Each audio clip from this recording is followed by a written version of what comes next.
আইন না জানাও কিন্তু একটা অপরাধ। জানানোর দায়িত্ব আপনার নিজে জানবেন, আপনি আইন পড়বেন। আপনি জানেন না বলে আইসা বলবেন যে আমি এটা জানতাম না, এটা তো কোনো অজুহাত মানা হবে না।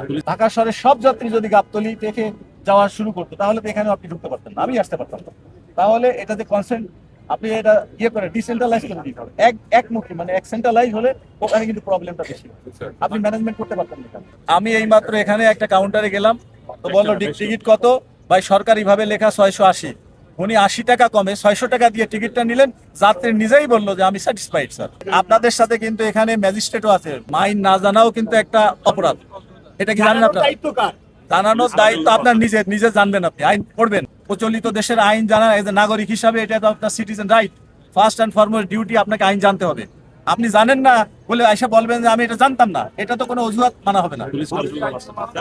এইখানে তো পুলিশ কন্ট্রোল রুম আছে, মালিক সমিতি আছে, এখানে কন্ট্রোল এই জন্যই কিন্তু আমি বলেছি একটা প্যাকেজ প্রোগ্রাম, যে সাংবাদিক, পুলিশ, আমাদের সকলে যারা জড়িত আছে সবারই কিন্তু এই বিষয়গুলো টুকিটাকি জানা দরকার। আর সবাই যে সব বিষয়ে এক্সপার্ট হবে তাও কিন্তু নয়।